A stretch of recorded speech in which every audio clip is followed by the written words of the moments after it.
Sa kasalukuyan, nagtatago si Lampin sa isang puno malapit sa kampo ng tribong Bloodfang.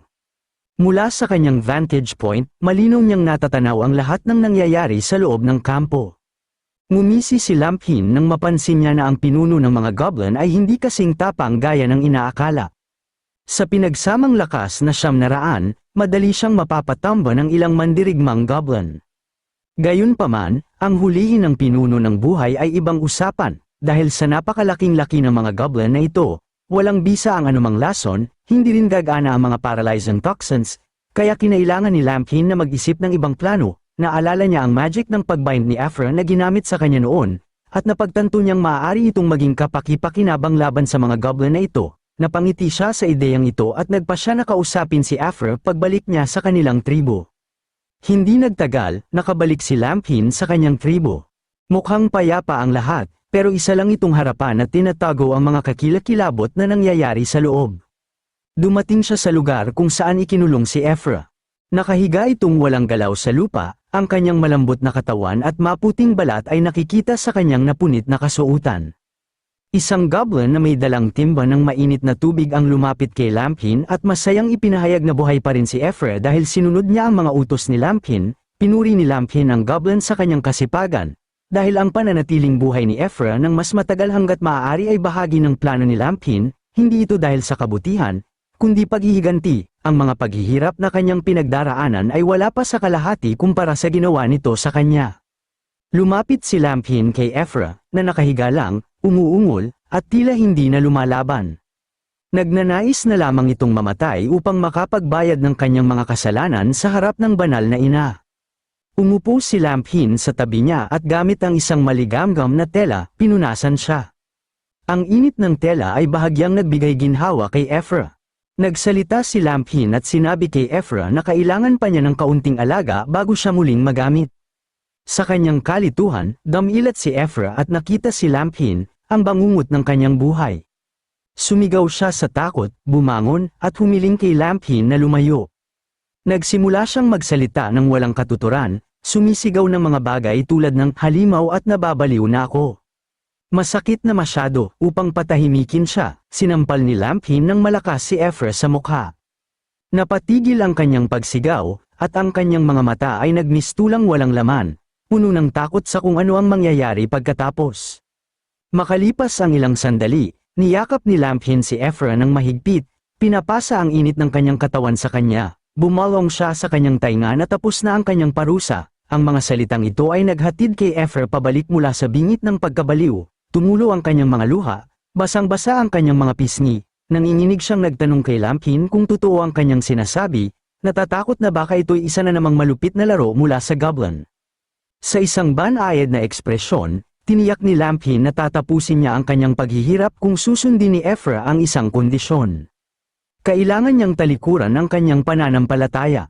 Nalilito si Aphra at tinanong kung ano ang ibig sabihin ni Lampin sa pananampalataya. Ipinaliwanag ni Lampin na kailangan niyang mamili sa pagitan ng paniniwala sa banal na ina o paniniwala sa kanya. Sinabi niya na maaari siyang maging alaga niya at makakatakas mula sa paghihirap na dinaranas niya. Habang nagsasalita, hinahaplos ni Lampin ang ulo ni Aphra, na parang isang alaga. Agad na ginawa ni Aphra ang kanyang desisyon. Hinawakan niya ang kamay ni Lampin at nagsimulang dilaan ito. Ang kanyang kilos ay hindi maitatangging mapang-akit. Ipinakita niya sa kanya na maaari niyang gawin ang kahit anong naisin, at hindi siya lalaban. Marahang hinaplos ni Lampin ang dila ni Aphra, pinupuri siya sa mabuting desisyon niya. Sinabi niyang bilang gantimpala, siya lang ang magiging amo nito, ang tanging kailangan niyang pagsilbihan. Binigyan niya rin ito ng bagong pangalan, Little Beach. Matapos masira ang kanyang kalooban at tuluyang sumuko, ngumiti na lamang si Aphra nang binigyan siya ng pangalan, tinawag siyang Master, at nagsimulang tumahol gaya ng isang tuta. Nalugod si Lampin sa kanyang reaksyon at nagpasya siyang gantimpalaan si Aphra sa pamamagitan ng pagdadala sa kanya sa isang batya na gawa sa bato. Sa puntong yun, hindi na nakakaramdam ng hiya si Aphra sa kanyang pagkawala ng saplot sa katawan. Handa na siyang ipakita kay Lampin ang kanyang katawan at tulungan siyang maligo. Pinasalamatan pa niya ang banal na ina sa kabaitan nito.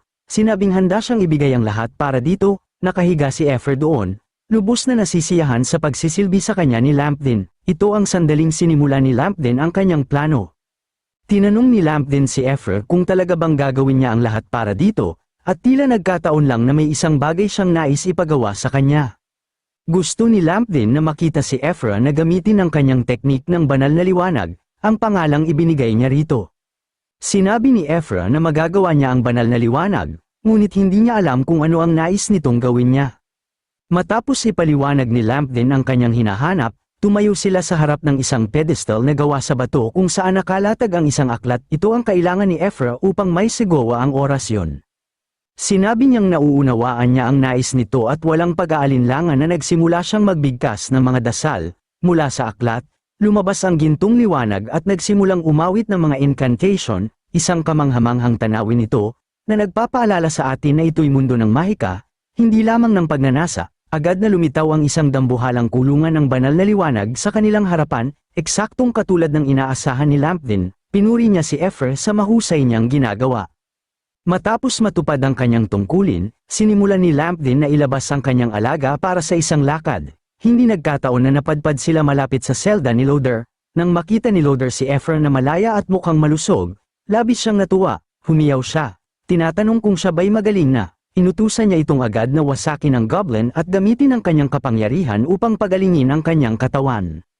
Si Lambdin ay tumawa ng may paghamak, ipinaalala niya kay Loader na magbigay pansin, sinasabing, hindi mo ba nakikita?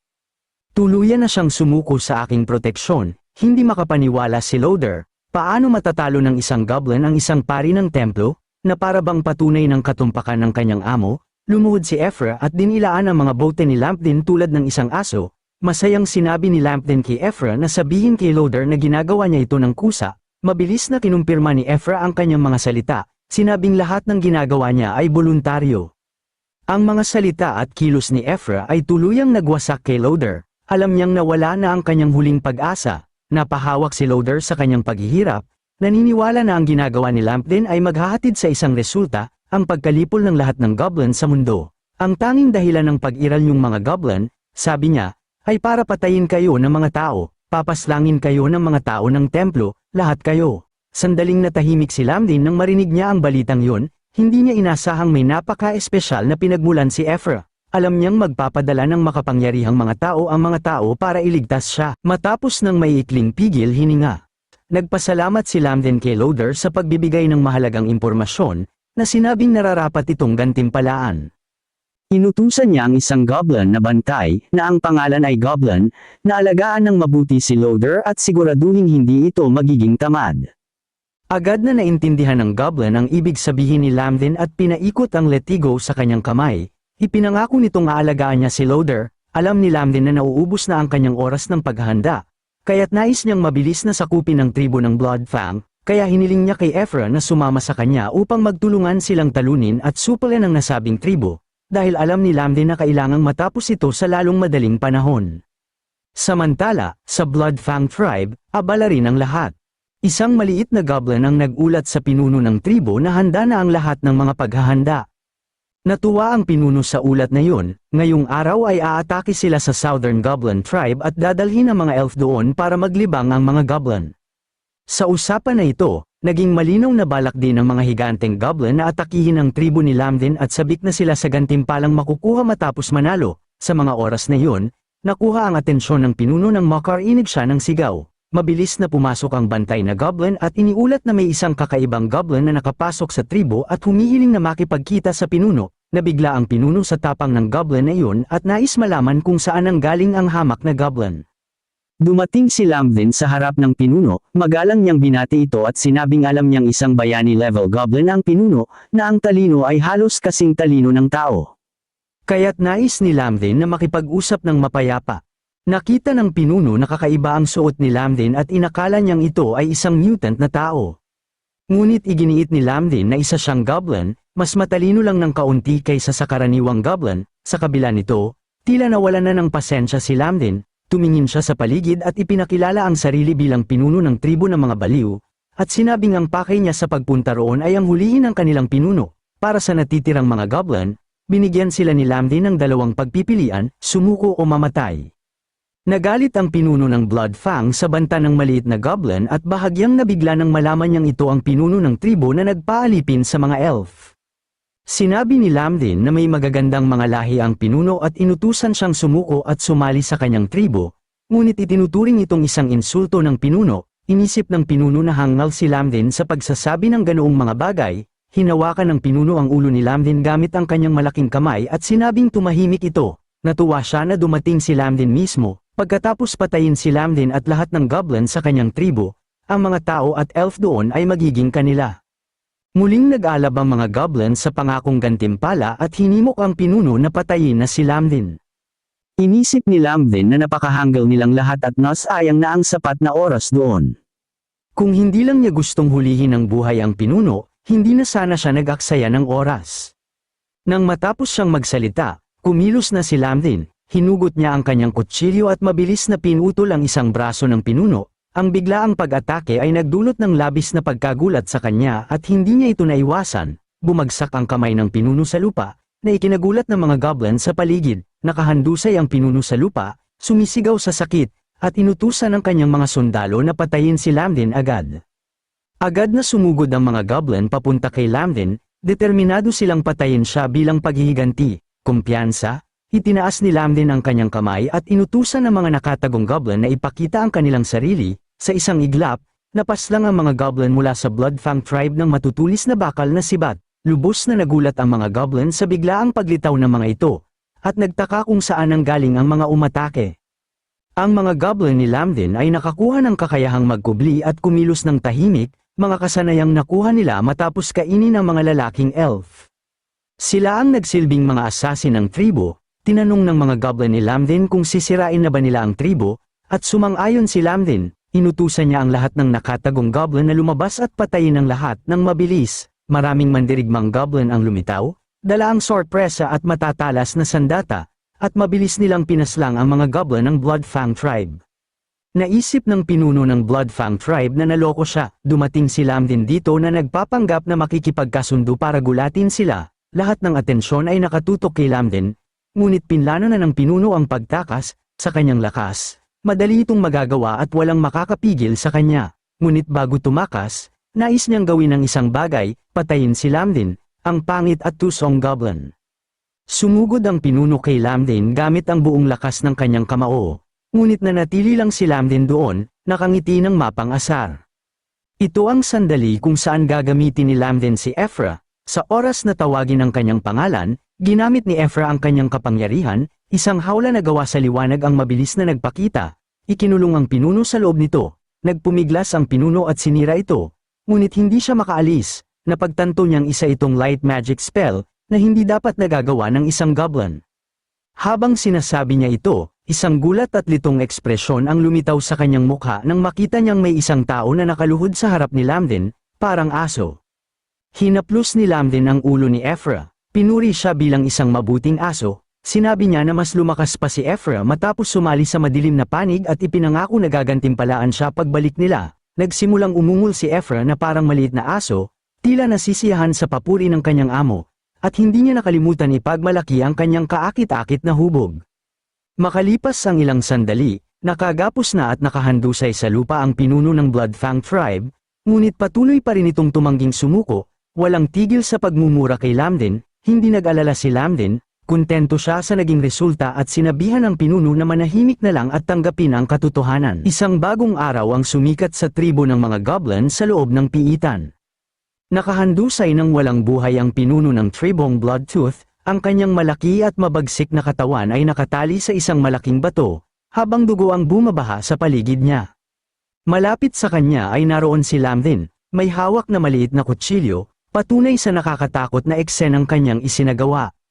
Huminga ng malalim si Lamdin, matapos matagumpay na mapatahimik ang goblin sa kabila ng matinding pagsisikap. Ang banta ay nalutas na. Si Loader, na nasa kabilang piitan, ay nanginig sa takot habang nasaksihan ang buong proseso ng pagpapahirap ni Lamdin. Nagtaka siya kung paano nagawa ng halimaw na ito na hulihin ng isang goblin na may ranggong bayani. Ang reyna ng mga elf at si Gobo ay tinawag sa lugar, at inutusan ni Lamdin si Gobo na pangasiwaan ang sapilitang pagpaparami ng mga babaeng elf kasama ng goblin, na tinitiyak na ang mga may kakayahang magdalang tao ay pipiliin. Agad namang pumayag si Gobo, sabik na tuparin ang utos. Kasunod nito, marahas na inihagis ni Lamden si Efra papunta kay Gobo, na inaatasan siyang sumunod at lumahok sa sapilitang pagbubuntis, na puno ng takot si Efra sa kahindik-hindik na posibilidad. Sa pagkaresolba ng isyong yon, humakbang si Lamden papunta sa kanyang susunod na plano. Hiningi niya sa reyna ng mga elf na tulungan siyang magpalit ng damit, at sinabi niyang kailangan niyang makipagkita sa isang kaibigan. Nagulat ang reyna sa kanyang pahayag, at tinanong kung sino ang kaibigang tinutukoy niya. Ngumiti si Lamden ng may misteryo, sinabing ang kanyang kaibigan ay isang napakahalagang tao. Mula sa pagmamasid kay Loader at sa kakaibang katayuan ni Earthra, napagtanto ni Lamden na malapit nang dumating ang mga tauhan ng tao, sa kanyang kasalukuyang lakas, kaya lamang nilang labanan ang mga karaniwang kabalyero, hindi ang isang sword saint. Ang pagpapalaki ng mga anak mula sa goblin na may ranggong bayani ay mangangailangan ng mahabang panahon. Kailangan ni Lamden ng isang taong magbibigay sa kanya ng oras, at ang kaibigan na tinutukoy niya ay ang Dragon Mother. Sa malawak na baybayin, nakatayo si Lamden sa harap ng mga bangkay ng dalawang malalaking halimaw na magkakabit. May dahilan sa likod nito, ang Dragon Island ay nasa dagat, higit 100 kilometro mula sa kasalukuyang kinaroroonan ni Lamden. Para sa kaginhawaan at bilis, napili ni Lamden na gamitin ang mga nagmamanman na dragon bilang transportasyon. Dinala niya ang mga bangkay ng halimaw sa dalampasigan. Ang mabagsik na amoy ng dugo ay tiyak na aakit sa mga dragon. At gaya ng inaasahan, mabilis na lumitaw ang isang dragon, naaakit sa amoy at mabilis na pumunta kay Lamden. Agad nagtago si Lamden sa loob ng bangkay ng halimaw, matagumpay na nakuha ang libreng sakay papuntang Dragon Island. Sa bilis ng dragon, mabilis nilang natawid ang malawak na karagatan at bumagsak sa isla. Pagdating, itinapon ng dragon ang pagkain sa isang malaking hukay bago agad na umalis, na tila takot at ayaw magtagal. Si Lamden, kasama ng dalawang bangkay ng halimaw, ay bumagsak sa isang napakalaking tumpok ng mga buto, bahagyang lumambot ang pagkakabagsak. Gumapang si Lamden palabas ng bangkay, na kumpiyansang tama ang kanyang kutob na hindi nangangaso ang mga dragon para sa kanilang sarili. Ang susunod na hakbang ay hanapin ang Dragon Mother. Habang nakatayo si Lamden, naramdaman niyang may lumitaw sa likuran niya, isang higanteng mata na nagbibigay ng liwanag ng kamatayan sa madilim na yungib. Tinitigan nito ang regalong kasama ng pagkain, kumpara sa napakalaking Dragon Mother, isa lamang maliit na langgam si Lamden. Ipinahayag ng Dragon Mother na kilala niya si Lamden, siya ang pinuno ng mga goblin na umatake sa bayan kamakailan, at gusto niyang malaman kung ano ang ginagawa nito sa kanyang teritoryo. Binalaan siyang kakainin kung hindi totoo ang kanyang sagot. Lumitaw ang iba pang mga dragon, ang kanilang mga mata ay nakatuon kay Lamden na may nakakatakot na intensyon. Kalma lamang si Lamden at hiniling sa Dragon Mother na huminahon. May dala siyang mungkahi ng pakikipagtulungan sa pagitan ng kanilang mga tribo. Nagtaka ang Dragon Mother sa kanyang sinabi, at ipinahayag ang kanyang pagkagulat na makatagpo ng isang matalinong goblin. Sinabi niyang nais niyang pag-usapan ang pakikipagtulungan, at kung maganda ang mga benepisyo, isa sa alang-alang niyang huwag kainin si Lamden. Habang nagsasalita, nagbago pabalik sa kanyang anyong dragon tao ang ina ng dragon. Isa siyang kaakit-akit na babae. Ang kanyang kamanghamanghang kagandahan ay hindi nakabawas sa kanyang aura bilang isang maalamat na nilalang. Sinabi ng ina ng dragon na nais niyang marinig ang mga benepisyo ng kooperasyon na ito, binibigyang diin niya na kung ang mga benepisyong ipipresenta ni Lamden ay kasiya siya, maaari niyang isaalang-alang na huwag itong kainin, ngunit hindi nagpatinag si Lamden sa banta. Ipinunto niya na may matinding kagustuhan ng ina ng dragon na maghiganti laban sa Sword Saint dahil sa pinsalang idinulot nito sa kanya. Ang mga benepisyo ng kanilang pakikipagtulungan ay malinaw sa nakaraang labanan sa lungsod ng tao. Dahil sa pag-atake ng mga goblin sa lungsod, nakatakas ang Dragon Mother mula sa isang mahirap na sitwasyon. Nabigla at natuwa ang Dragon Mother sa ideya ng isang mababang nilalang tulad ng goblin na nagbabalak laban sa Sword Saint, ngunit tila naakit siya sa kapangahasan nito. Nais niyang malaman ang higit pa tungkol sa kanilang pakikipagtulungan, partikular sa plano ni Lamden kung paano haharapin ang Sword Saint, na tinawag niyang ang buwisit. Nanatiling kalmado si Lamden at ipinaliwanag na ang kanilang pakikipagtulungan ay simple, humiling siya na patuloy na magpadala ang Dragon Mother ng mga dragon upang guluhin ang City of Light. Lumapit ang Dragon Mother at ipinatong ang kanyang napakalaking kamay sa balikat ni Lamden. Gusto niyang malaman kung paano plano ni Lamden na gawin ito, Kung paano mangangahas ang isang maliit at mahina na pangkat ng mga goblin na hamunin ang Mud Beach, gusto rin niyang malaman ang detalyadong plano. Ngumisi ng pilyo si Lamdin at iminungkahi na ang isang direktang atake laban sa Sword Saint ay hindi sapat, ang kanilang atake ay dapat tumuon sa kanyang puso, sirain ang lahat ng mahal niya, at patayin siya ng dahan-dahan. Natawa ng malakas ang Dragon Mother, nauunawaan ang plano ni Lamdin.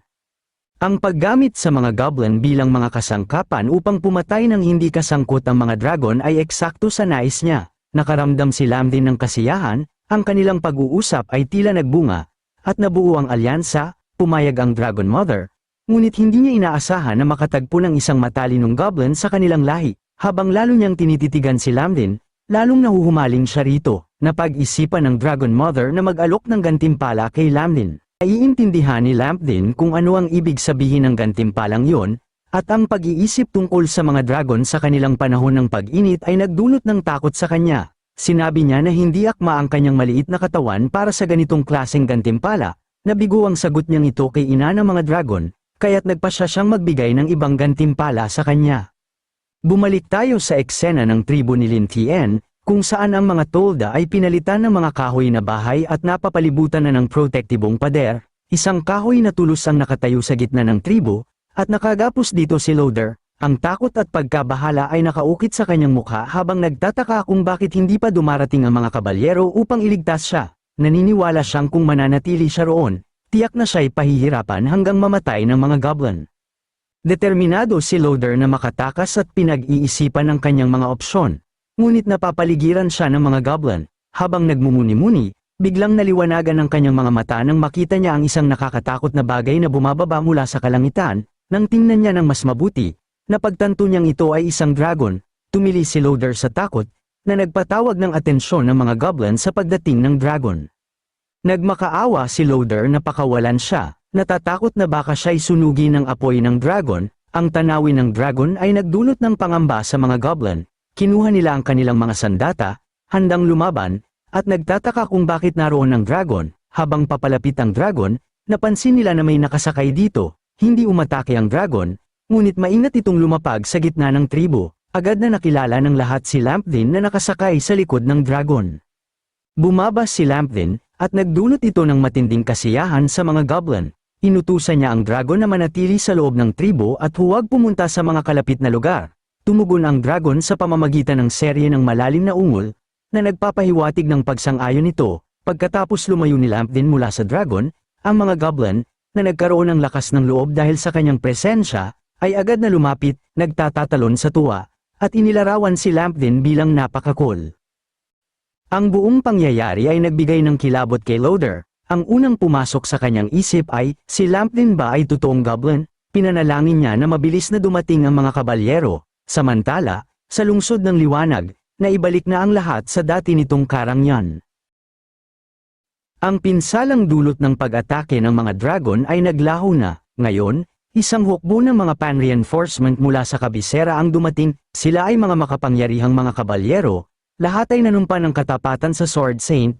Matapos ang mahabang paghihintay, hindi na makapaghintay ang Sword Saint at itinulak ang mga kabalyero na magplano ng isang pagligtas kay Loader at Ephra sa lalong madaling panahon.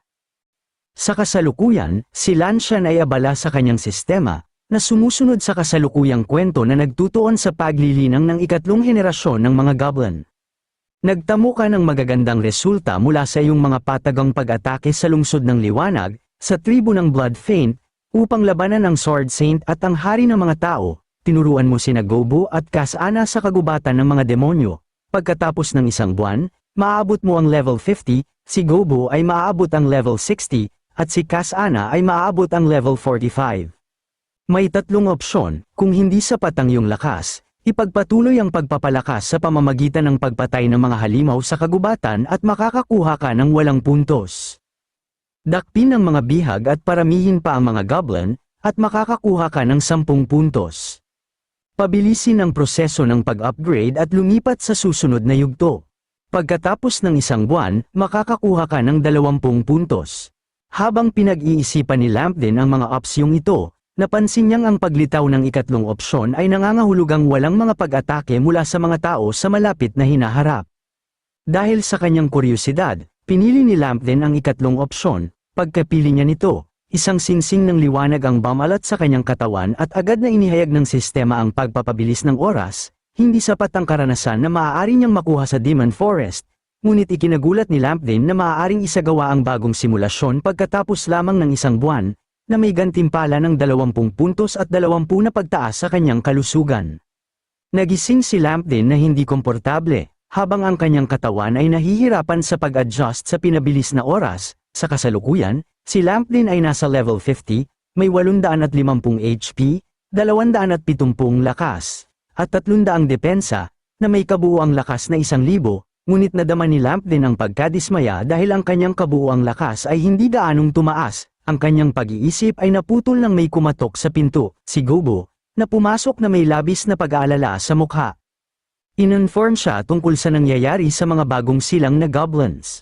Mabilis na tumakbo si Lampdin patungo sa eksena, at mula sa malayo, nakita niya ang maraming bagong silang na goblins sa lupa, na papalibutan ng isang aura ng kalungkutan. Ang tanawin sa harap niya ay puno ng pag-aalala at sakit sa puso, at desperado siyang nais malaman kung ano ang nangyari. Wala ring ideya ang Elf Queen, ngunit napansin niyang ang mga bagong silang na ikatlong henerasyon ng goblin ay tila labis na mahina. Ang malungkot na atmosfera ay nabasag sa tawanan ni Loader, na pinagtawanan si Lampdin at tinawag siyang isang hangal na goblin na walang utak para sa pagsubok na mag-breed ng malalakas na goblin. Ang komento na yon ay nagbigay ng hinala kay Lampdin na alam ni Loader ang nangyari. Tinitigan ni Lampdin si Loader, ang kanyang mga mata ay puno ng galit, at humingi siya ng paliwanag.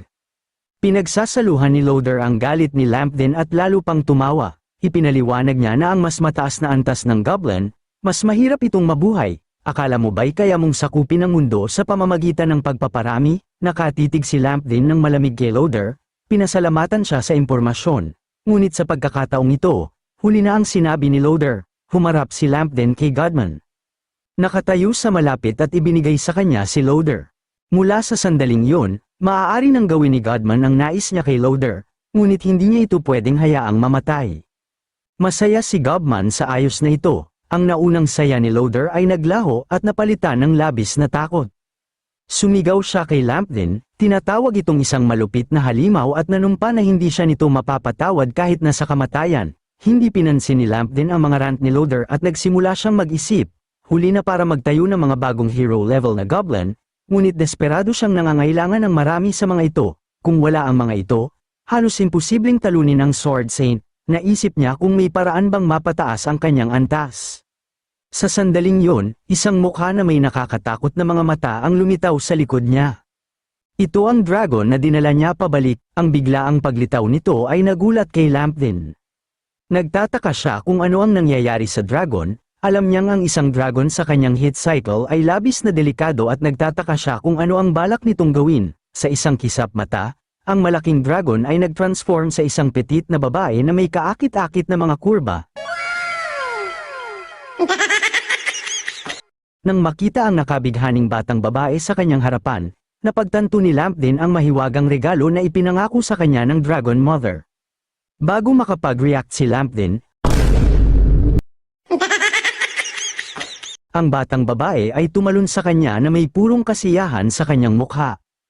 Sinimulan niyang paakitin si Lampdin, at ang karanasang ito ay nag-unlock ng isang malaking tagumpay para kay Lampdin, na nagbigay sa kanya ng 520 na lakas, 12 na depensa, at 15 na HP. Matapos ang karanasang ito na mahirap ipaliwanag, tumayo si Lampdin, pakiramdam na parang mababali ang kanyang likod. Sinabi niya na kailangan lang niyang uminom ng kaunting dugo ng dragon para mag-evolve. Ngunit ang dragon na ito ang gumagawa sa kanya ng mga bagay na ito. Akala niya ay sinisikap nitong ilabas ang kanyang sama ng loob sa kanya, ngunit hindi mukhang nasisiyahan ang babae.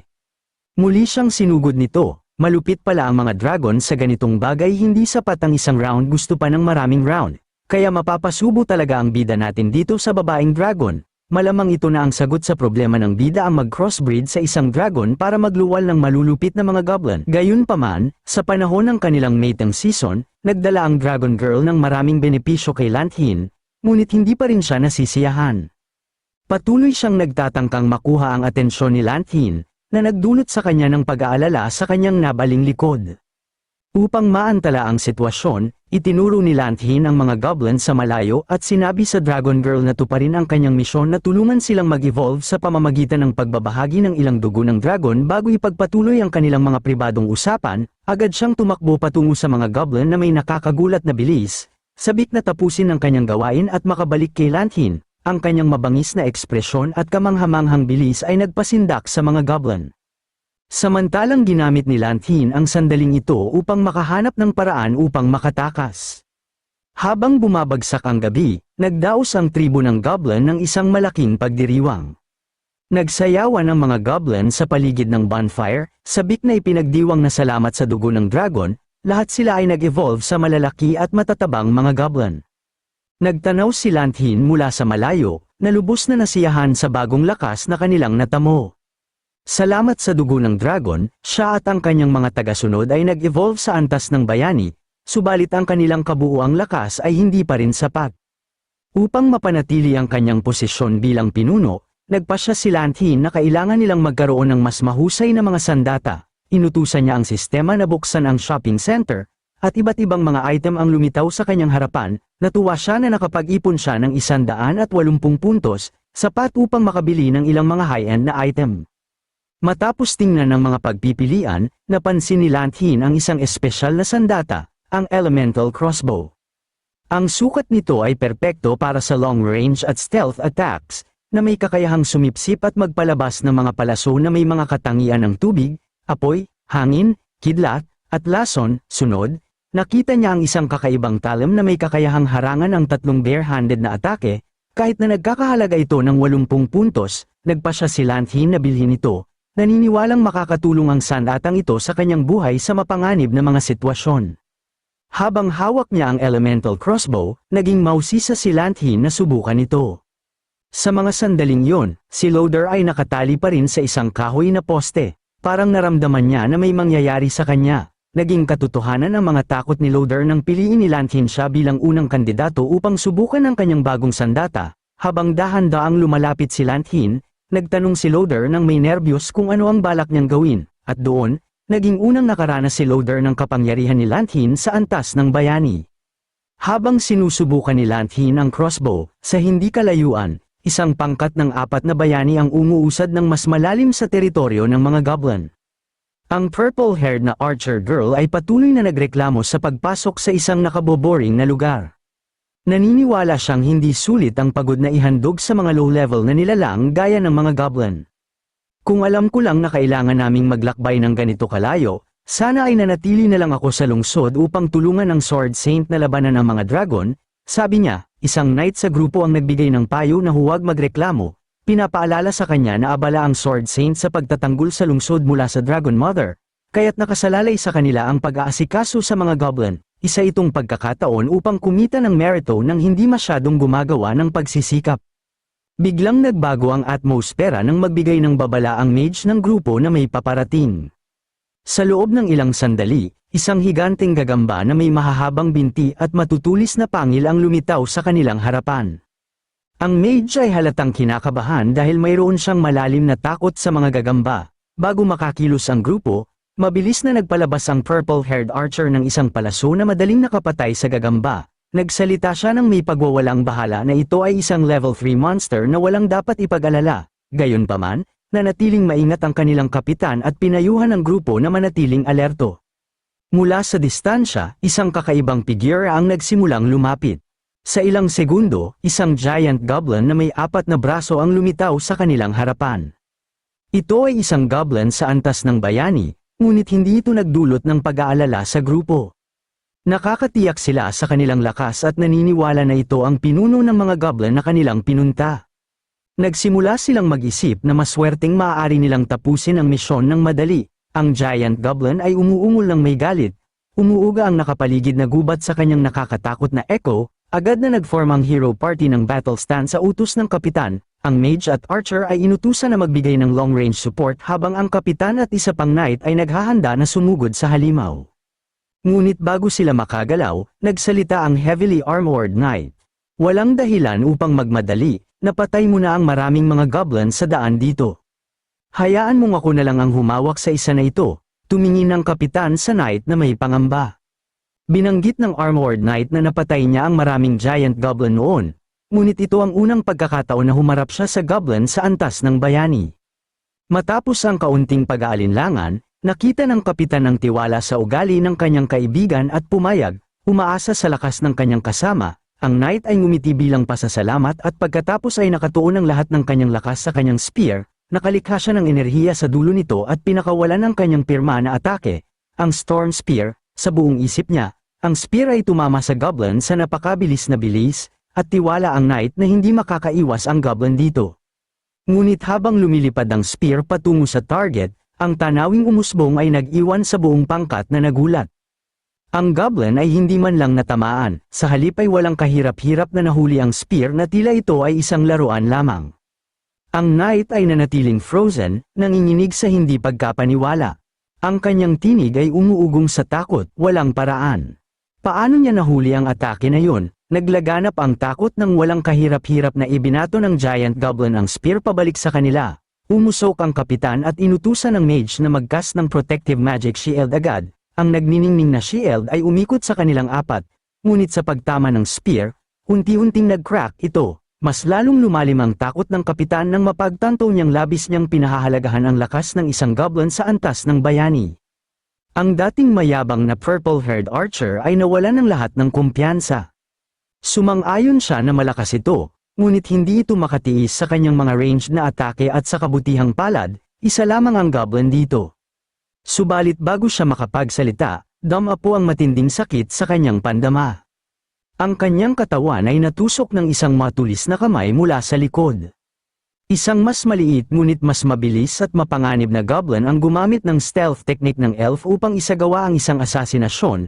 Nagkaroon ng kaguluhan habang napagtanto ng kapitan na sila ay inaatake ng maraming goblin. Ang mga giant goblin ay lumabas mula sa anino. Mabilis na pinalibutan ang natitirang tatlong miyembro. Ang kanilang mga mata ay kumikislap sa gutom habang ang mga tao ang kanilang paboritong biktima. Isang masiglang labanan ang naganap, ngunit sa huli, ang hero party ay natalo. Hindi pinatay ng mga goblin ang mga ito, kundi sa halip ay nahuli silang lahat upang maging mga bihag sa kanilang madidilim na layunin. Isang giant goblin ang kumuha sa mage at nagdeklara na siya ang kanyang premyo, ngunit agad na nag-interrupt ang isa pang goblin, hindi ito sa iyo. Ito ay spoils of war mula sa tribo, inutusan ng chief na lahat ng tao ay dalhin bilang mga bihag, hindi ka pinapayagang mag-keep ng anumang spoils para sa iyong sarili, lalo na matapos ang pagpayag na makawala ng isa. Si Gobotchen, ang unang goblin, ay hindi natuwa na hamunin, naniniwala siyang malaking ambag siya at mayroon na siyang sapat na lakas upang angkinin ang premyo para sa sarili. Isang goblin ang nagsalita rin na tama ang apat na braso na goblin. Sila ay napakalakas na ngayon at sila ang may huling salita sa tribo. Ang iba pang mga goblin ay nagsimula ng sumang-ayon sa pagpapaindak kay Gobutian at pagsuporta sa kanyang ambisyon. Sinimulan niyang isipin ang ideya ng pag-aagaw kay Lanthin bilang pinuno ng tribo. Ang mga goblin ay bumalik sa tribo na may maraming bihag, na nagpasaya sa lahat, nagsisigaw at pumupuri. Ngunit naramdaman ng Elf Queen na may hindi tama. Nag-aalala siyang tinanong si Lanthin kung maaari pa rin niyang kontrolin ang mga goblin. Agad na ipinakita ng giant goblin ang kanyang lakas sa pamamagitan ng pagkuha sa hero captain at nagdeklara, "Ito ay akin, kakainin ko siya." Si Lanthin, na nananatiling kalmado, ay humarap at inutusan si Gobotchen na ibaba siya. Ipinaliwanag niya na ang bihag ay may mahalagang impormasyon na kailangan niya. Nanatiling kalmado, si Lanthin ay humakbang pasulong at humiling kay Gobotien na ilagay siya sa lupa. Ipinaliwanag niya na ang bihag ay may mahalagang impormasyon na kailangan niya. Ang apat na braso na goblin ay humiyaw, "Kung gusto mo siya, magpalit tayo sa iyong mga babae para sa kanya." Ang pahayag na ito ay nagdulot ng pag-aalala sa reyna ng mga elf at sa iba pa, ngunit nanatiling kalmado si Lanthin. Tinanong niya ang apat na braso na goblin kung alam nito ang sinasabi nito at pinaalalahanan siya ni Lanthin na dapat makinig siya sa kanya dahil siya pa rin ang pinuno ng tribo. Mukhang hindi ganap na tanga si Gobotien, sumulyap siya kay goblin na nakatayo sa likod niya. Naniniwala na mas malakas si goblin kaysa kay Lanthin at ngayon ay susunod siya sa mga utos ni goblin. Sa harap ng dalawang napakalaking goblin, si Lanthin ay mukhang maliit, ngunit nanatili siyang composed. Lumiko siya kay goblin at tinanong kung totoo ang sinabi ni Gobotien. Nagtanong si Lanthin na ang pinuno ba ngayon ay si Goblin Kuang, nag-alok si Lanthi ng pagkakataon kay Godman, kung mahuhuli niya si Go-Bo Tien, isa sa alang-alang niya ang buong insidente. Nang marinig ito, si Go-Bo Tien ay nahulog sa pagtawa. Naniniwala siyang si Lanthi ay isang mahina at tanga na goblin at tanging ang pinakamalakas na goblin lamang ang makakapuno sa tribo. Idineklara niyang papatayin niya si Lanthi ngayong araw at kukunin ang kontrol sa tribo para sa kanyang sarili. Ngunit bago makumpleto ni Go-Bo Tien ang kanyang mga salita, siya ay nahawakan ng higanteng kamay ni Godman. Ang ekspresyon ni Go-Bo Tien ay nagbago sa takot at tinanong niya si Godman kung ano ang balak nito. Walang sagot, walang pag-aalinlangan, piniga ni Godman ang ulo ng Taxiel, na nag-iwan sa iba pang mga goblin sa pagkabigla, na natiling kalmado ang ekspresyon ni Lanthi, na parang ang lahat ng nangyari ay hindi sulit ipag-alala, ang pagkamatay ng isang tapat na goblin ay hindi isang kawalan. Naiintindihan ni Godman ang intensyon ni Go-Bo Tien, ngunit mayroon din siyang sariling iniisip. Yumuko siya ng may paggalang kay Lanthi at nagsalita sa isang tinig na puno ng paggalang, "Pinuno, matapos mag-evolve, napagtanto ko ang maraming bagay. Hindi ako katulad ng mga mayabang na tanga, igagalang kita, ngunit naniniwala rin ako sa ganap na lakas, kaya naman nais kong hamunin ka para sa pamumuno." Noong sandaling yun, nakita ni Lanthi ang buong estadistika ni Godman, level 50, 17 HP, 340 lakas, 280 depensa, at isang kabuuang kapangyarihan na 12. Gayunpaman, hindi nag-alala si Lanthi, ang kanyang katawan ay nagsimulang magbuga ng apoy, na nagdulot ng pagkabahala sa ibang mga goblin. Pinuri ni Lanthi ang lakas ni Godman at nagtanong, "Sigurado ka bang nais mong hamunin ako?" Ang mga rebelde na goblin ay umungal sa kasiyahan, humihiling na patayin ni Godman si Lanthi upang patunayan kung sino ang tunay na pinuno ng tribo. Nagsisigaw sila ng mga provocations, na nagsasabing kung mananalo si Godman, makakakuha siya ng lahat ng babae bilang kanyang mga gantimpala. Sa gitna ng mga sigaw, si Lanthi ay bahagyang ngumiti, ang kanyang mga mata ay kalmado, at napansin niya na maraming sumunod kay Godman. Lumapit si Lanthi kay Godman na may nakakalokong ngiti, ngunit bago sila magsimula, nagbigay siya ng utos sa buong tribo ng goblin, "Gawin ang iyong pagpili. Kung nakatayo ka sa aking tabi, lumakad ka na ngayon. Kung hindi, hindi ako magdadalawang isip na wasakin kayong lahat."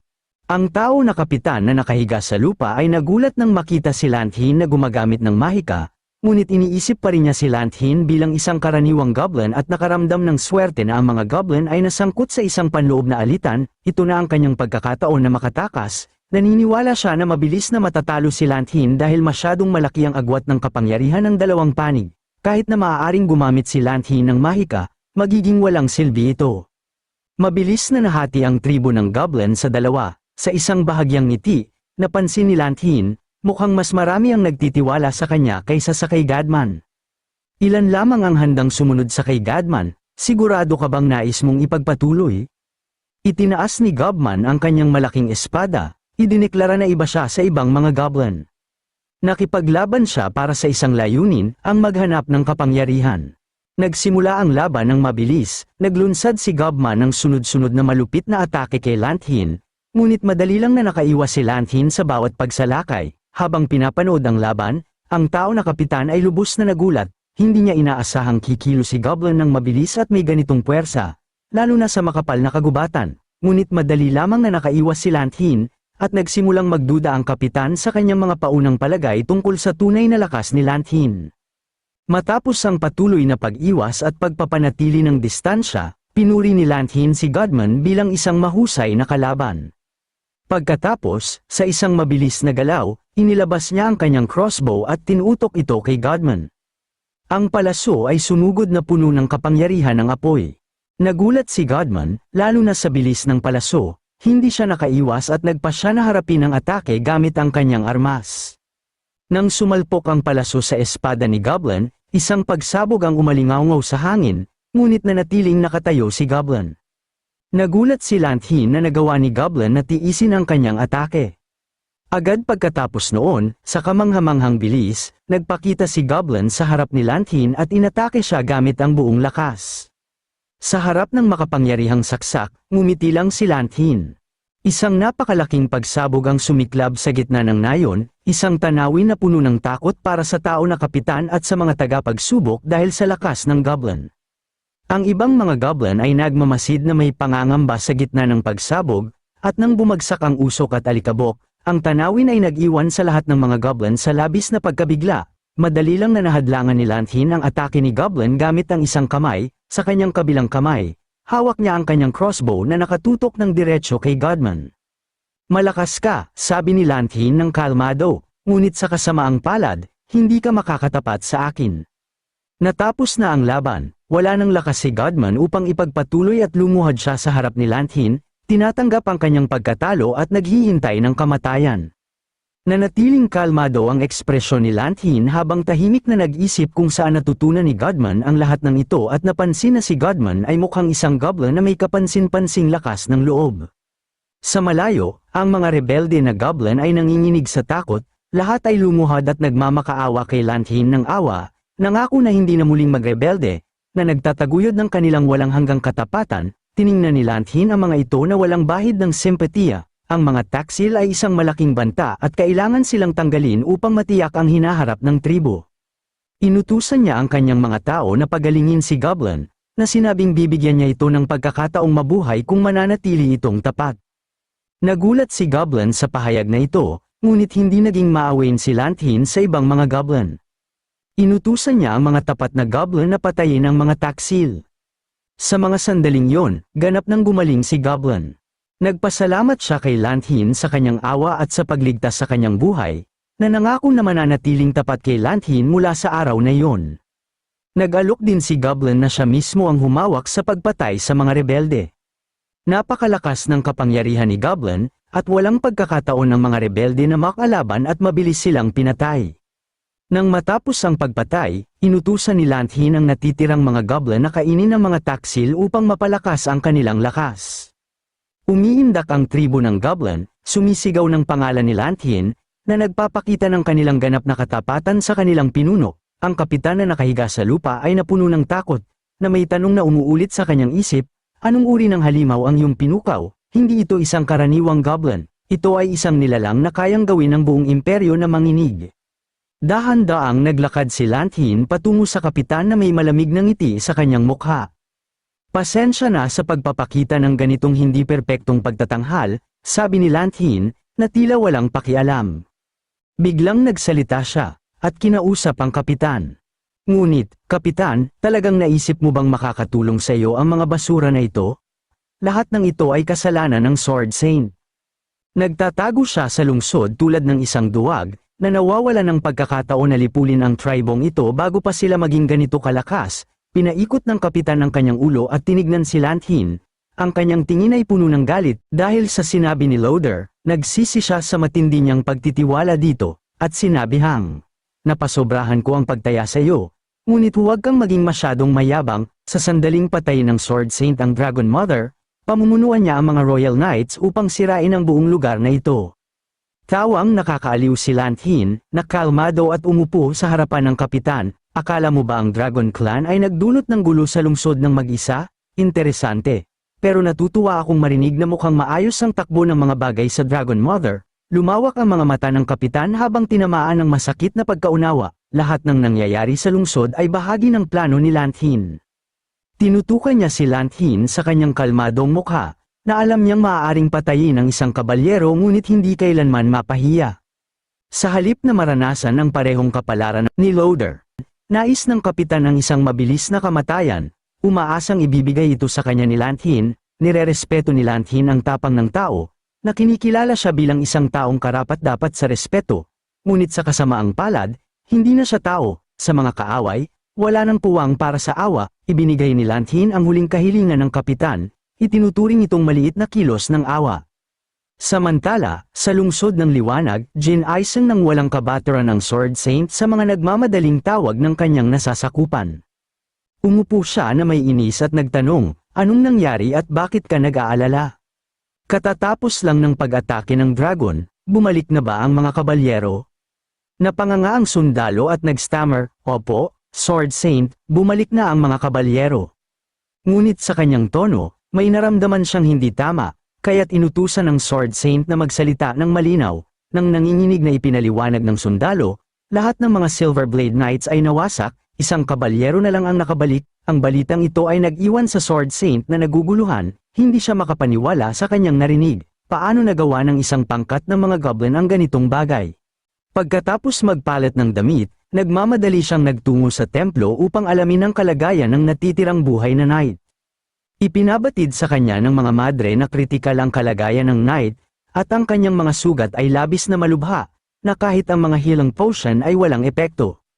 Ang mga mata ng Sword Saint ay nag-iba at naging malamig habang tinititigan ang naghihingalong knight sa kama. Ang pagkamatay ng Silver Blades, ang pinakamahuhusay na mandirigma ng kaharian, ay nagpasiklab ng galit sa kanyang dibdib. Hiniling niya na malaman kung bakit ganoon kalubha ang sugat ng knight at ano ang nangyari sa iba pa. Mahina at nanginginig ang boses ng nakahigang knight habang nag-uulat siya. Isinalaysay niya na nakaharap nila ang isang grupo ng mga goblin na may kapangyarihang katumbas ng mga bayani. Nakiusap siya sa Sword Saint na sagipin ng iba. Habang lumalabo ang kanyang boses, naririnig pa rin ng Sword Saint ang desperasyon sa kanyang tinig. Sila'y masyadong malakas, hindi namin kayang lumaban, pakiusap, iligtas mo ang iba. Ang kanyang mga salita ay unti-unting lumiliit, tanda ng papahina niyang buhay, hanggang sa tuluyan na siyang nalagutan ng hininga. Sa kanyang huling sandali, binalaan niya ang mga naroroon na mag-ingat, dahil ang mga goblin na ito ay hindi katulad ng mga nakasalubong nila dati. Pumanaw ang knight sa gitna ng dalamhati ng mga naroroon, ngunit tila hindi sila kumbinsido na ang mga goblin na ito, kahit na may kapangyarihang katulad ng mga bayani, ay kayang pumatay ng buong koponan. Isang galit na knight ang nanumpang ipaghiganti ang kanyang mga kasamahan. Para sa kanya, ang mga goblin, kahit na hero level, ay mga mababang nilalang lamang, nagbanta siyang lilipulin silang lahat. Ngunit bago siya makalabas ng silid, pinigilan siya ng Sword Saint, pinayuhan siyang maghinay-hinay, sapagkat patuloy ang mga pag-atake ng mga dragon sa lungsod, at ang pagpapadala ng isa pang puwersa para harapin ang mga goblin ay magpapahina sa depensa ng lungsod. Maaaring samantalahin ng mga goblin ang sitwasyon at biglang salakayin ang lungsod muli. Napagtanto ng Sword Saint na hindi niya kayang harapin ang lahat ng banta ng mag-isa. Ibinigay niya ang utos, tawagin niyo kaagad ang lahat ng mga knight squads at italaga silang protektahan ang lungsod. Ako mismo ang papatay sa mga goblin at sa Dragon Mother kapag dumating ang tamang panahon. Ngunit tumutol si Lady Saint, isang knight, sa kanyang utos. Nananatili siyang naniniwalang buhay pa ang iba at kailangan silang sagipin agad. Isang babaeng mage ang humawak sa kanyang balikat at hinimok siyang maghinay-hinay. Batay sa kasalukuyang kalagayan, malabong may nabubuhay pa. Sa sandaling yon, pumasok sa silid si Kazamoth, ang pinuno ng Death Knight team. Ipinahayag niya na hindi na kailangan pang magpadala ng mga tauhan. Para sa kanya, ang pagbagsak ng Silver Blades ay dahil sa kanilang pagmamataas, at hindi nakakagulat na natalo sila. May kumpiyansa siyang sinabi na siya na ang bahala sa pagligtas at paglipol sa mga goblin. Tiningnan siya ng Sword Saint nang may paghihinala, hindi niya maintindihan kung bakit ito masyadong tiwala na mag-isa. Lalo na't natalo ang buong night team, tumawa si Kazamoth at dahan-daang tinanggal ang kanyang belo, tiwala siya dahil minsan na siyang lumaban sa 4 na Titan Warriors mag-isa at nakaligtas. Tiniyak niya na ang pakikitungo sa mga goblin na may kapangyarihang bayani ay napakadali para sa kanya. May malaking peklat na bumabaybay mula sa mukha pababa sa kanyang leeg, patunay ng kanyang lakas at kalupitan. Pinakalma niya ang mga naroroon at sinabing maghintay sila ng magandang balita mula sa kanya. Lumipat ang eksena sa nayon ng mga goblin sa Devil's Forest. Sa pamumuno ni Lamthin, ang buong nayon ay sumailalim sa dramatikong pagbabago.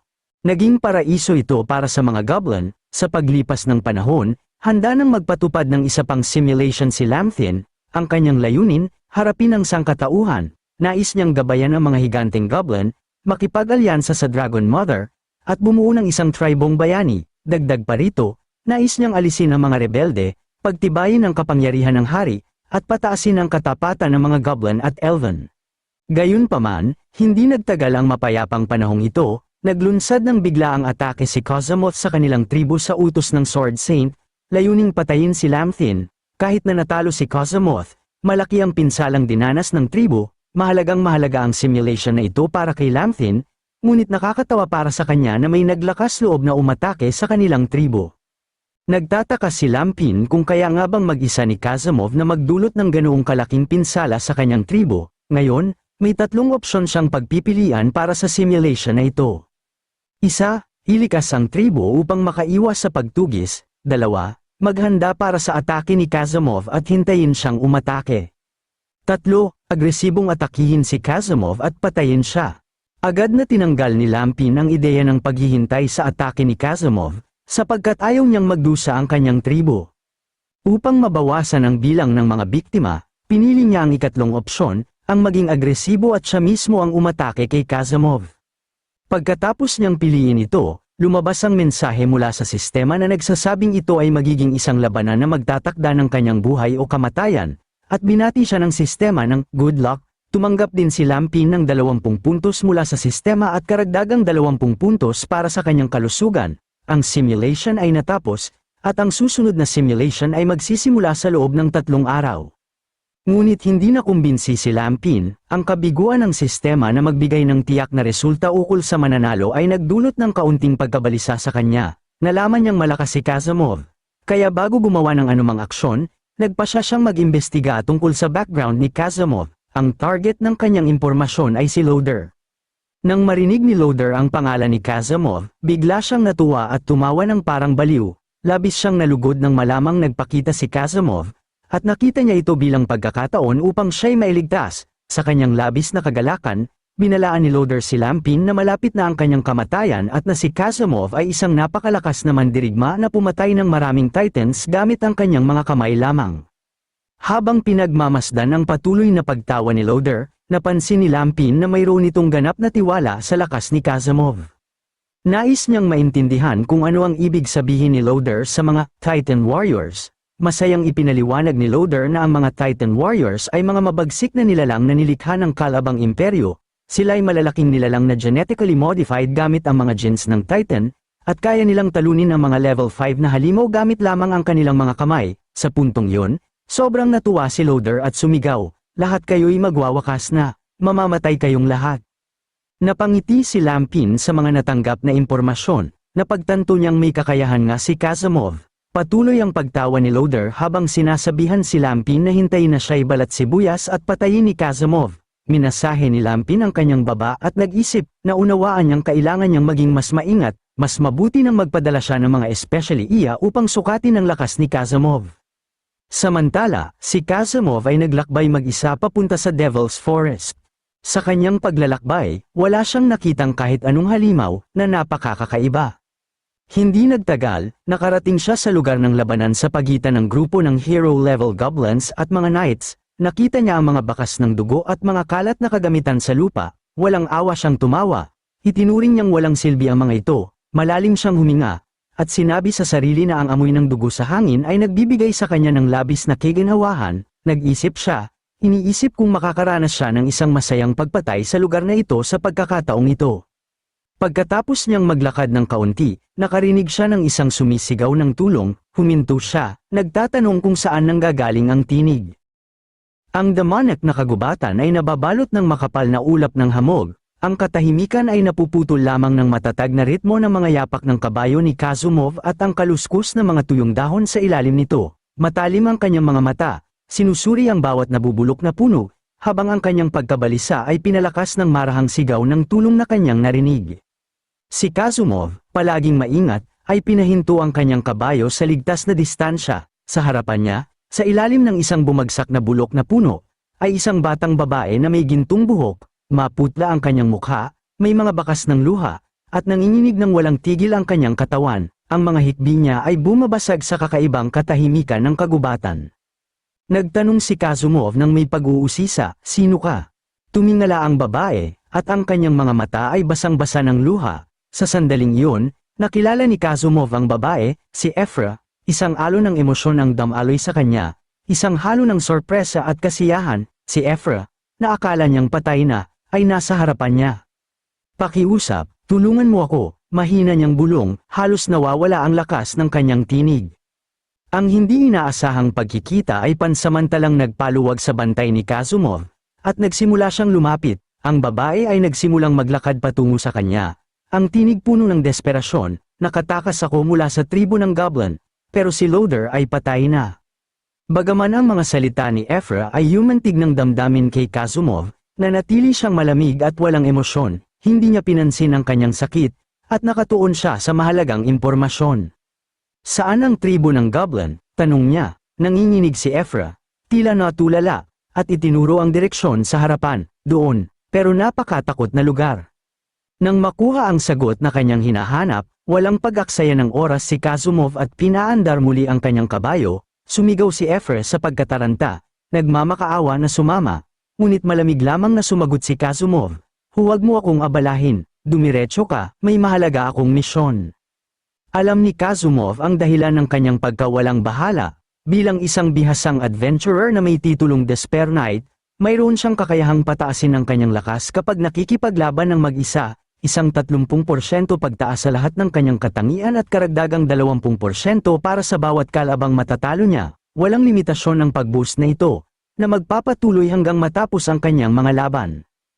Ang pagkamatay ni Loader ay naging isang bentahe sa kanyang plano, pinapayagan siyang magtipo ng lakas ng walang hadlang. Sa gitna ng kanyang mga kalkulasyon, ang kanyang kabayo ay napadpad sa isang nakatagong bitag, bumagsak ang hayop, itinapon si Kazumov sa lupa, gayunpaman, sa kanyang sanay na kasanayan, ligtas siyang nakalapag, handa para sa laban. Bigla na lang, si Ephra ay lumitaw sa likuran niya, ang kanyang mukha ay malayo sa kahinaan na ipinakita niya kanina. Nanlabo ang mga mata ni Kazumov sa sorpresa. Bakit hindi ka pa umalis? Hindi sinagot ng mga salita ang kanyang tanong, kundi isang mabilis na atake, isang bugso ng makapangyarihang liwanag ang sumambulat mula sa kamay ni Ephra, na ikinagulat ni Kazumov at hindi niya ito naiwasan. Hindi nakamamatay ang atake, ngunit sapat na upang maunawaan ni Kazumov ang pagtataksil. Tinitigan niya si Ephra, puno ng pagkalito ang kanyang mga mata. Bakit mo ito ginagawa? Tanong niya, walang emosyon sa mukha ni Ephra, malamig at walang pakialam ang kanyang boses nang sumagot siya, inutusan ako ng aking Panginoon na patayin ka. Bago pa niya lubos na maintindihan ang sitwasyon, isa pang bugso ng nakakasilaw na liwanag ang lumabas mula kay Ephra. Lumilikha ng isang higanteng haligi ng liwanag na nilamon ang buong katawan ni Kazumov. Ang lahat ng nasa paligid ay tila naglaho sa kislap ng liwanag. Ngunit bigla, isang usok na kulay lila ang tahimik na sumulpot mula sa gitna ng pagsabog, mabilis na kumalat at binalot ang malawak na paligid. Mula sa malabong ulap, isang higanteng braso na pag-aari ni Kazumov ang biglang lumitaw. Hinablot si Ephra at hinayla siya papalapit. Sa isang iglap, ang buong katawan ni Kazumov ay sumulpot sa likod ni Ephra. Ang kanyang mga mata ay nagliliyab na pula tulad ng isang mandaragit na handang sumalakay. Hawak niya si Ephra ng mahigpit. Hindi ito makagalaw. Ang mukha ni Kazumov ay baluktot sa isang malupit na ngiti. Malamig at mabagsik ang kanyang tinig. Akala mo ba'y mga halimaw lang ang gusto kong patayin? Mas masaya akong tanggalin ang balat ng mga traidor tulad mo. Nagpupumigla si Ephra. Ngunit ang labis na lakas ni Kazumov ay nag-iwan sa kanya ng walang laban. Nagpatuloy si Kazumov. Ang kanyang boses ay puno ng puot. Gagamitin kita para lumakas bago ko pabagsakin ang goblin na tribo. Isa ka lang piyesa sa laro ko. Ngunit bigla, isang malamig na boses ang umalingaw mula sa likod. Ngayon alam ko na kung bakit ka naglakas loob na mag-isa upang sirain ang aking tribo. Ang makapangyarihang tinig ay nagpayanig kay Kazumov. Agad siyang naging alerto. Ang kanyang mga mata ay nagbago ng anyo, puno ng tensyon. Mula sa mga anino, lumitaw si Lin Tien, ang maliit niyang katawan ay binalot ng isang nakakatakot na aura. Mahinang tumawa siya at hawak-hawak ang espada ni Kazumov, isang napakagandang sandata na may taglay na mga katangian ng kamatayan. Mayroon itong mataas na bilis ng pag-atake, grupong pag-atake, at 70% posibilidad ng malubhang sugat, isang tunay na mahalagang sandata. Kung nagtagumpay ka sa lihim na paglusob at nakuha ang kakayahang passive, tiyak na magdudulot ka ng malaking pagkawala sa aming tribo. Ang biglaang pagdating ni Lin Tien ay nagdulot ng pagkabalisa kay Kazumov, ngunit ang higit na nagpagulo sa kanya ay kung paano nakuha ni Lin Tien ang kanyang espada nang walang anumang paglaban. Nagtaka si Kazumov, paanong nagawa ito ng isang mababang goblin. Habang nalilito si Kazumov, sinamantala ni Ephra ang pagkakataon, kumawala sa kanyang pagkakahawak, at tumakbo papunta kay Lin Tien. Yumuko siya at tinawag itong Master. Dito na pagtanto ni Kazumov na nabitag siya. Si Ephra ay ginamit lamang upang dayain siya at dalhin sa lugar na iyon. Ang galit ay bumalot kay Kazumov, at sumigaw siya, Ephra, isa kang napakasamang taksil. Para lamang makasurvive, kusa kang naging alipin ng mga mabababang goblin. Si Lin Tien ay tumawa ng bahagya. dahan-daang pinapadiretso ang buhok ni Efra na parang ginagantimpalaan ng isang tapat na alaga. Ang maging alipin ko ay isang karangalan, siya ay isang magandang aso na sumusunod sa mga utos. Nabanggit ni Lin Tien na siya'y nabigo kay Kazumov, akala niya ay isang napakalakas na individual ito. Ngunit sa huli, isa lamang siyang baluktot na mamamatay tao na umaasa sa mga lihim na pagpatay upang pasibong makakuha ng lakas. Ang paghamak sa boses ni Lin Tien ay lalo pang nagpagalit kay Kazumov, umungol siya. Walang pakialam kung sino ka, ngunit para sa isang goblin na katulad mo, hindi ko kailangan ng espada, ang lakas ko lamang ay sapat na para ipadala ka sa impyerno. Si Kazumov ay humarap, nag-drawing ng isang maikling espada mula sa ilalim ng kanyang balabal, tinutok ito kay Lin Tien na may nakakatakot na bilis. Ngunit habang papalapit siya sa kanyang target, nanatiling tahimik si Lin Tien, walang palatandaan ng pag-aalala o paghahanda para sa depensa. At nang si Kazumov ay handa ng sumugod, bigla siyang huminto, nagulat at tumingin ng may takot nang mapansin ang dalawang hero-level goblins at isang higanteng dragon sa likod ni Lin Tien, ang kanilang mga titig ay malamig at walang awa. Si Lin Tien ay ngumiti ng tagumpay, casual na sinabing, mararanasan mo ang tunay na kawalang pag-asa. Kazumov, tingnan natin kung sino sa atin ang unang pupunta sa impyerno. Walang pag-aalinlangan, binuksan ng higanteng dragon ang kanyang bibig, at isang napakalaking agos ng apoy ang sumabog, nilamon ng buong katawan ni Kazumov, ang mga apoy ay kumonsumo sa kanya. Ginawang isang bangungot ang lahat, ang mga sigaw ni Kazumov sa matinding sakit ay umalingaw-ngaw sa demonyal na gubat. Nagsisimula ang eksena sa dating mapayapang nayon ng mga goblin, na biglang napuno ng masiglang mga sigawan habang bumalik si Lampin, lalo na't dala niya ang tropeo, ang bangkay ni Kazumov, sa loob ng kulungan. Nakatitig si Loader sa kawalang paniwala habang inihahagis ni Lampin ang sunog na katawan ni Kazumov sa kanyang paanan. Isang patunay ito na natalo ni Lampin ang nilalang na itinuturing ni Loader na di matatalo. Nilapitan ni Lampin si Loader na ngayon ay balot ng pagkawasak ng loob. Ito ba ang makapangyarihang mangangaso ng kamatayan na binanggit mo? Tanong ni Lampin ng malamig. Nakakalungkot, pero inakala niya yatang mas malakas siya, kaya nahulog siya sa aking kamay. Napuno ng pagkasira ng loob ang mga mata ni Loader ngunit bigla siyang tumawa ng malademonyo. Isa na namang patay, isa na namang patay, hayop ka. Sa isip ni Loader, walang saysay ang pagtatanggol ng Sword Saint sa mga mamamayan ng lungsod ng liwanag, pinapadala niya ang mga malalakas na mandirigma para sa kanila. Ngunit nagiging pagkain lamang sila ng mga goblin, isang handgal na estratehiya, kahit pa nga si Loader ay may hinalang may alyansa sa pagitan ng Sword Saint at ni Lampin. Kalaunan, itinapon ni Lampin ang katawan ni Kazumov sa gitna ng nayon, napapalibutan ng mga piling elit na goblin na siya mismo ang pumili. Nakatuon si Lampin sa pagpapaunlad ng mga goblin na may natatanging potensyal, at ang katawan ni Kazumov ay isang mahalagang mapagkukunan na maaaring pagsamantalahan. Sa isang may awtoridad na tingin, sinuri ni Lampin ang mga goblin sa kanyang harapan at malamig na sinabi, "Go Bushon, ikaw ang unang kakain sa bangkay na ito, ang mga tira ay para sa iba." Si Gobo Shin ay isa sa pinakamahuhusay na goblin na pinili ni Lampin. Itinaas niya ang kanyang ulo, may kasakiman sa kanyang mga mata habang nakatingin sa bangkay ni Kazumov, at pinasalamatan niya si Lampin sa paos na boses. Ang ibang mga goblin ay nakatingin ng may pagnanasa, sabik na makapila sa kanilang pagkakataon. Alam ni Lampin na ang pag-evolve sa isang bihirang uri ng goblin ay hindi lamang nakadepende sa swerte. Nangangailangan ito ng talento at tamang pagmamana. Si Goboshon ang pinili para sa unang eksperimento dahil siya ang pinakamatinding kandidato. Sa kabila ng kanyang kaliitan, ang mga mata ni Goboshon ay puno ng matinding determinasyon at ambisyon na malayo sa ibang goblin. Nakikita ni Lampin sa kanya ang timpla ng kasinungalingan at brutal na kasamaan, isang perpektong binhi. Inaasahan niyang sa pagdaan ng panahon ay magiging isang bihirang uri ng goblin si Goboshon. Ngumisi si Lampin, puno ng kalupitan at kalkulasyon ang kanyang mga mata habang pinag-iisipan ang tungkol sa Sword Saint.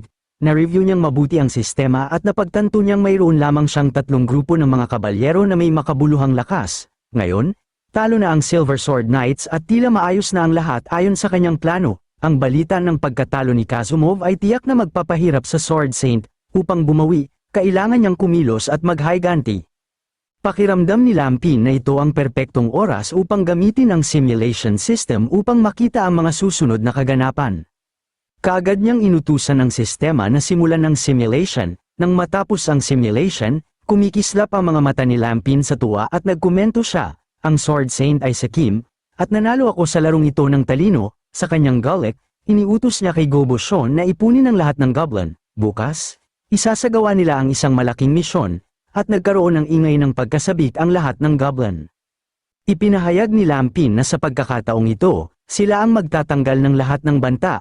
Di nagtagal, ang lungsod ng liwanag ay niyanig ng isang malaking balita, ang pagkamatay ni Kazumov. Natagpuan ng mga kabalyero ang kanyang mga labi sa labas ng lungsod. Ang balita ay ikinagulat ng sinumang nakakakilala kay Kazumov. Kakapasok lamang niya sa Demon Forest isang araw pa lang ang nakalilipas. Paano napatay ng mga mababang uri ng halimaw si Kazumov at dinala ang kanyang katawan dito.